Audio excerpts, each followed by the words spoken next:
Imaginen que yo quiero crear la información de un post y guardarlo en variables. Por ejemplo, tendría mi post un título.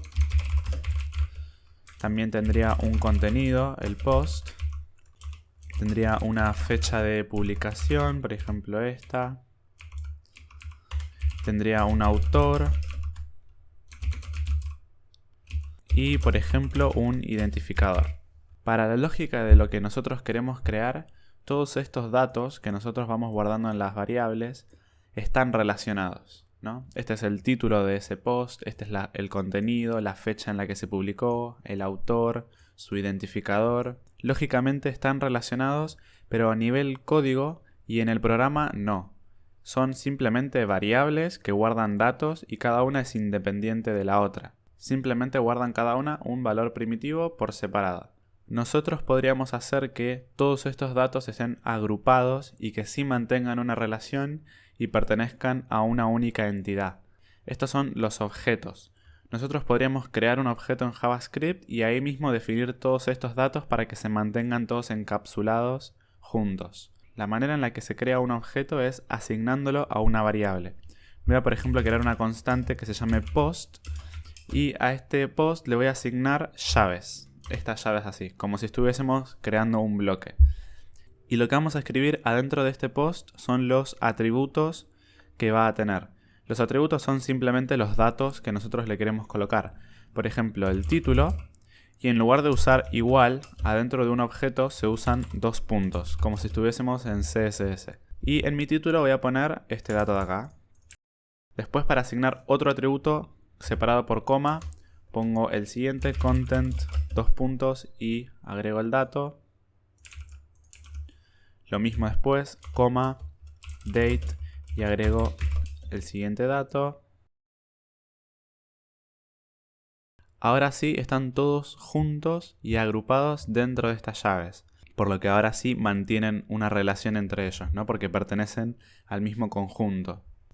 Esto que nosotros creamos es un objeto en JavaScript. Un objeto es una estructura de datos más. Así como vimos la estructura de datos array, que era organizar datos en forma de lista, esta es la estructura de datos objeto, que es para reunir distintos atributos y comportamientos también dentro de una misma entidad.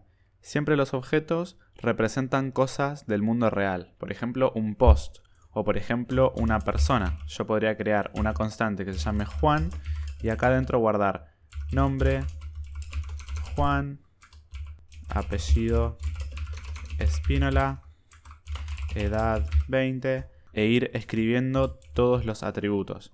Y cada uno de estos datos, en vez de estar separados en variables distintas, están todos agrupados dentro de estas llaves. Entonces todos forman parte de la misma entidad. Si yo hago un console log Juan, me va a mostrar JavaScript todo el objeto con todos los datos encapsulados. Esta estructura de datos nos permite manejar mucho mejor conjuntos de datos que mantienen relaciones entre sí y nos abre un montón de posibilidades para crear nuevas soluciones o encarar algunos problemas orientándolo a objetos. ¿Qué significa orientarlo a objetos o la programación orientada a objetos? Es simplemente intentar identificar en un problema o en algo que nosotros queremos resolver a todas estas entidades y a todos estos objetos, sus atributos, sus comportamientos y cómo se relacionan entre sí. Por ejemplo, imagínense que yo quiero crear un software para administrar todo lo que esté relacionado con una escuela, ¿no? Con algún colegio. Entonces yo lo que puedo hacer es orientar este programa a objetos y nosotros identificaríamos a las entidades, cuáles son sus atributos y cómo se relacionan para crear alguna solución. Por ejemplo, una escuela tiene estudiantes, ¿no? Tiene docentes, tiene clases, tiene aulas, empleados, legajos, cursos, planes de estudio, entre un montón de otras cosas. Entonces el punto de la programación orientada a objetos está justamente en su nombre, ¿no? Orientarlo hacia los objetos, darle ese enfoque, intentar identificar a estas entidades y ver cómo podemos crear algoritmos para que estos se relacionen entre sí y podamos así llegar a nuestro objetivo de gestionar todo lo relacionado a una escuela, por ejemplo. Los atributos de un objeto pueden guardar el dato que nosotros queramos. En este caso, por ejemplo, nombre y apellido guardan un string, edad guarda un dato de tipo numérico, pero podrían incluso guardar datos booleanos o mismo otras estructuras de datos, por ejemplo, hobbies, y guardar un array que a su vez tenga otros datos, como ya vimos, y ser tan grandes y complejos como nosotros queramos.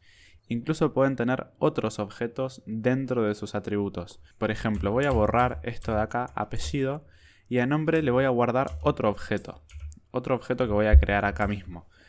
Y este otro objeto, que va a estar guardado adentro de nombre, va a tener 3 atributos. El atributo primero, que va a ser el primer nombre, el atributo segundo, que va a ser el segundo nombre, y el atributo apellido, que va a ser el apellido. Entonces fíjense cómo ahora la estructura se va complejizando más, ¿no? Tenemos un objeto que tiene 3 propiedades, nombre, edad y hobbies. El primero, nombre, guarda otro objeto que tiene a su vez 3 propiedades y cada una de ellas guarda un string. Los otros dos guardan un tipo numérico y el otro una estructura de datos array. Fíjense la diferencia entre tener todo organizado y agrupado en un objeto a tener todas variables separadas, una constante que llame primero, otra que se llame segundo, apellido, edad, hobbies y demás. Podemos aprovechar el concepto de estructura de datos, ¿no? Agrupar distintas colecciones de datos de una manera para que nosotros lo podamos trabajar mejor y agrupar todo este contenido en esta entidad.